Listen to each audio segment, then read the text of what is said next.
I wanted to play music, and there's no way in hell I was going to be able to get a Gibson Flying V and flash pots and Marshall stacks, but I could get a crappy little practice amp and scream and roll around like Darby Crash. I liked heavy metal.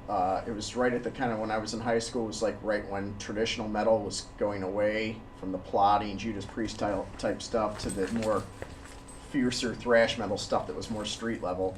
And as much as I liked that, there was no way in hell I'd ever be good enough to play it. And I didn't really necessarily care about singing about the devil and hell and stuff. I just thought it was too much of a fantasy and not very relatable to a kind of a lower middle class kid from the burbs. As a kid, I was raised on, what you would expect from an urban African American family. My mom and dad were old school, so my mom liked a lot of old jazz and some rhythm and blues. My dad was all about old school Dixieland jazz and blues, and both of them had some taste in some gospel music, but my dad was more old school R&B and blues and Dixieland and all that. My mom, though, definitely liked a lot of the more traditional jazz type stuff. She was a big jazz groupie. There's really no actual way of describing how I was really introduced to punk, because punk to me has always been around. Punk to me is just nothing more than it's rock and roll that's not rock and roll. That's all it is. And so the more quirkier the music I would hear growing up, the more I liked it. So I was introduced to, say, I guess you could say Devo back in the late 70s. Saw them on TV, and I thought it was the quirkiest thing, but it was cool. And my mom was like, look at that, you wouldn't like that. My mom saw them as a bunch of hillbillies in radiation suits. She thought it was the stupidest thing, and I thought that is really cool. And I remember I got a CD that Rhino put out. It was a compilation of post-punk recordings. And there was a song on there called Final Solution by Perry Ubu. And it really, really grabbed my attention. I was maybe 17, 18. I was a senior in high school. And I was looking at the liner notes, and holy shit, these guys are from Cleveland. And that really just kind of set my mind on fire, that something was happening or had happened here, and it wasn't just this kind of exotic foreign thing. It'd be very easy to give a kind of poetic response and say that our industrial history informed the sound. Maybe that's true, but I think a lot of it more has to do with cultural isolation. And also, operating independently. So there's not necessarily record labels trying to get people to change or do something. There's less corruption of money. People aren't as vain here. They're not careerist. They're doing something the way they want to do it because they want to do it with no other motivation whatsoever. And that has allowed a certain eccentric expression. There's also a difficult to articulate sensibility in Clevelanders that's, my wife not being from here, she sees it very vividly, but it's a kind of sarcastic sense of humor, self-deprecating, but it can be irreverent but also dark. And that manifests itself in a lot of the Cleveland punk bands, that they have a sense of humor, but it's not silly. It's kind of menacing. A lot of the punk rock kids, I don't think got into this until way after the fact, because a lot of punk kids had other axes to grind, so to speak.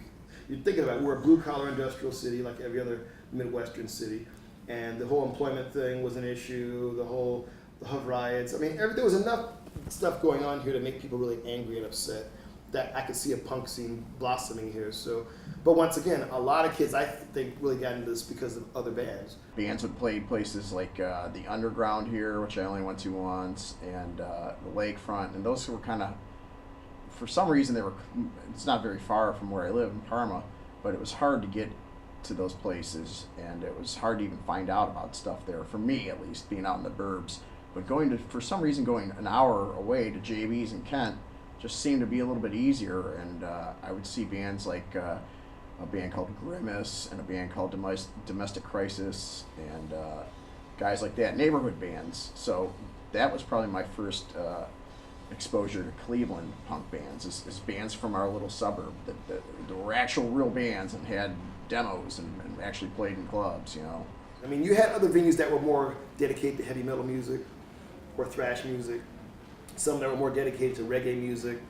some that were a little bit more open to the straight rock and roll and more cover bands, but every other venue definitely were dedicated to punk rock and really more obscure punk local music. Because now all of a sudden the bars were opening up their venues towards punk bands. And so it was every other bar club in Cleveland that was so open to exposing this talent and giving these people an audience. Giving the music an audience. And these were people that were exposed to music, but they were still bands that were like still branching out. The Grog Shop in its infancy, same thing. It used to be on the other side of Coventry. Saw many great local shows there. I mean, the Vivians, the Heathers, just so many cool groups played there. The Fantasy nightclub was blasted even more so, and more bands were playing at the Fantasy. And all those bands that I mentioned, plus other bands and these side projects. The Fantasy was another local mecca for local music and everything. There were a lot of bands that I remembered seeing that I loved, and I kept thinking, man, they're going to be big one day. They're going to be big. And then you hear about bands that are like, okay, whatever, I'll go see them. And of course, they take off. Case in point, 9 Inch Nails. Good band, really good band, but it was one of the first times I actually had a understanding, because what it was is the girl I worked with was dating Trent Reznor at the time. And I did a few crazy short films with her. And she showed up with Trent Reznor, and he liked him. And immediately there was this rumor floating around that I was going to do a music video for 9 Inch Nails, but that was just a rumor. But she managed to get me to the show they did at the Fantasy nightclub, and she got me on the guest list and everything. And I saw it, and I was like, oh, this is cool, but this really isn't punk rock. And I know a lot of people will argue that, because when I think of punk rock, I think of something that's really more grittier, more raw, angrier, or fun, or goofy, but nothing that's really staged. 9 Inch Nails was a straight rock and roll act. It was straight leather, pretty boys, makeup, heavy, program. Everything was tight, really tight, but it was more formal. And I never saw punk rock as being anything formal. And I think with anything that becomes successful, there's that level of compromise that people tend to question. So to me, punk rock, some of my friends would argue this and some of them will agree to it, but punk rock to me kind of died basically in the 80s. But the attitude and the whole theory behind it has always been around. Punk rock in that sense has been around since, I don't know, the Renaissance. You could say the Renaissance was punk rock.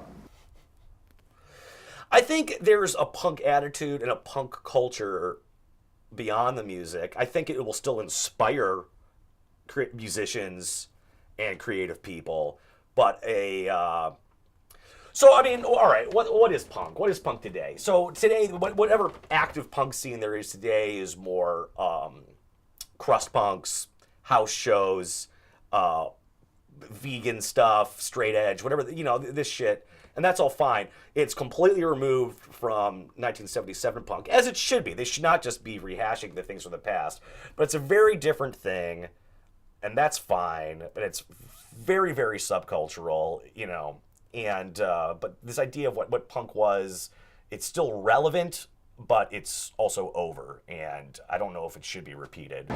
Yes, I think it does, because I think you're always going to have a group of kids. Every generation is going to have that subset that needs, that they're angry at the world, and they need music to help deal with it all. Newer bands now and the whole new punk scene, it's cool, it's nice, it looks cool, but I just find it hard to believe that a kid in his late teens knows the whole punk initiative compared to what was going on 35 years before that. Where do you see your future in the punk scene here in Cleveland? At an end. I mean, I'm 50 years old. I can't do this forever. It's time for new blood. I mean, I've been bouncing around the city since high school, 1986. Oh, it's a nuclear cockroach. You'll never kill it. There'll be new scumbags taking over punk houses and booking stuff at Now That's Class, and it'll never stop. It'll just keep going and going and going. So at the time, on social media, we had our cover photo was like an old photograph of two like middle-aged guys on like it was on an album. It was like on a record. I thought it was like an ad because it looked like a. It was an ad of some sort for like a Yamaha organ, like an old 1960s advertisement, and Yeah, that's what like we a had as guy. our cover because we had photoshopped our band name on the bass drum head of the guy that was playing. So when we showed up and we were like 13, I had braces on. and so people were kind of like, what? Like they were like, what? Like they weren't expecting it, but I think some people that that we point- met were even like kind of mad, like they felt cheated. I don't know. But then we played and nobody really minded.